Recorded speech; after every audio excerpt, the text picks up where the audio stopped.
So, you want to buy a condo in New York City? Well, stick around. I'm going to show you exactly how to do that.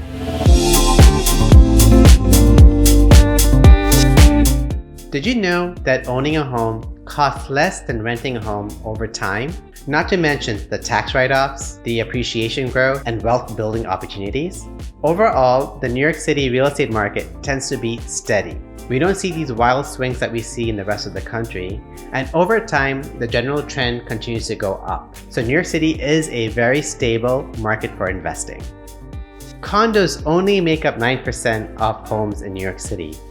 They have less restrictions for renting and selling, and so they become much more desirable compared to other types of homes in the city.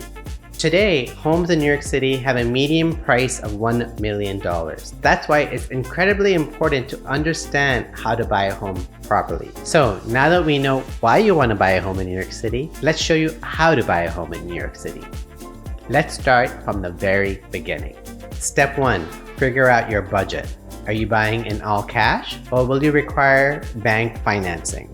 If you decide to get a mortgage, typically most sellers in New York City will be looking for at least 20% as a down payment. So if you're buying a $1 million home, you will need at least $200,000 to put as a down payment towards the purchase price. Now you may see online some websites and some listings show 10% minimum down payment for a condo building, but most sellers will require at least 20% down. Step 2, location. New York City is vast. There are 5 boroughs: Manhattan, Brooklyn, Queens, Bronx, and Staten Island. Where you choose to live will really depend on what is important to you. Do you need to be close to work? Do you need to be in the vicinity of public transportation, restaurants, shops? Or are you okay traveling a little bit to get to those areas? That will determine which area will be best suited for you. For example, if you are someone that wants to just be able to walk out of your building and have everything within walking distance, some neighborhoods will be better than others, so consider those. Step 3, what type of home is important to you? Do you want a new build or fully renovated home? Or are you okay with a resale, a home that is older, may cost less but needs some work? Many people like the idea of pre-war building, so homes built before World War II, because they have architecturally interesting exteriors. They have that quaint brownstone feel to it. So it depends on the type of home that you prefer. Personally, I like the flashy all-glass buildings, full-service amenity type of homes, but not everybody likes that. So it really depends on you, and you have to ask yourself what you want, because that will also determine which areas will work best for you. Next, size, layout, and light. So you want to pick a home that is functional. There are many homes in New York City that have awkward layouts or were built such a long time ago that they don't appeal to today's consumer. So you want to make sure that you have an efficient layout that does not have a lot of wasted space or unusable space, because remember, every square foot costs a lot of money in New York City. Homes can range from 250 square feet up to 20,000 square feet, so their options are abundant. So understand what are your wants and needs, and then you can figure out what kind of size you want. Light. Many people in New York City prefer southern exposure because southern exposure also offers the most amount of sunlight that comes naturally to the home. Being in a vertical city with high rises, many homes don't have good light, so many people prefer southern exposure homes. And then finally is the building's amenities. In popular ascending order, people typically want a doorman. Is it a full-time, part-time, virtual, or no doorman? A fitness center, a washer, dryer, or laundry room in the building? Did you know that only 10% of all homes in New York City has an in-unit washer dryer? And does the building have a rooftop? Those are typically the most in-demand features that most people look for. The more amenities you have, expect to pay more on your monthly HOA. The less amenities you have, the less you'll be paying out of pocket for those services.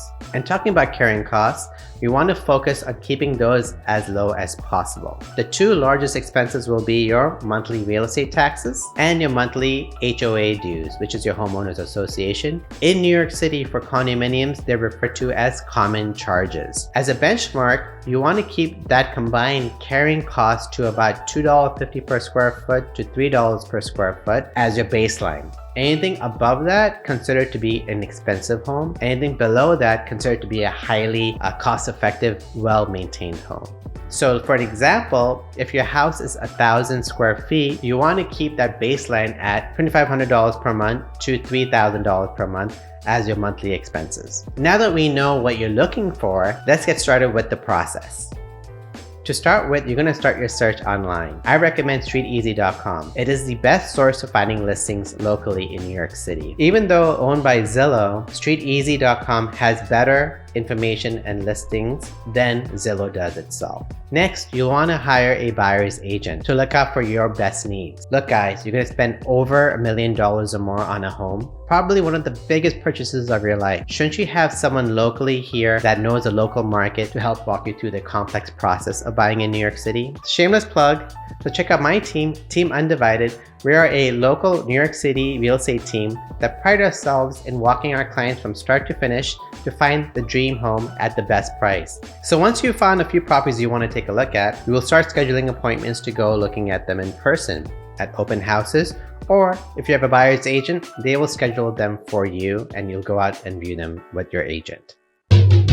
Once you locate a property that you like, you will then create an offer. The offer will be sent to the seller's side and the negotiations will begin. Once there is a meeting of the minds, then a contract will be drafted by the seller's attorney, which will be then sent to your attorney, the buyer's attorney. Typically, the buyer's attorney has 5 business days to turn around the contract, and during that time, they also will do the due diligence to make sure that the building is good to be purchased in, that the unit is free and clear of any liens and judgments and is free and clear to be purchased in.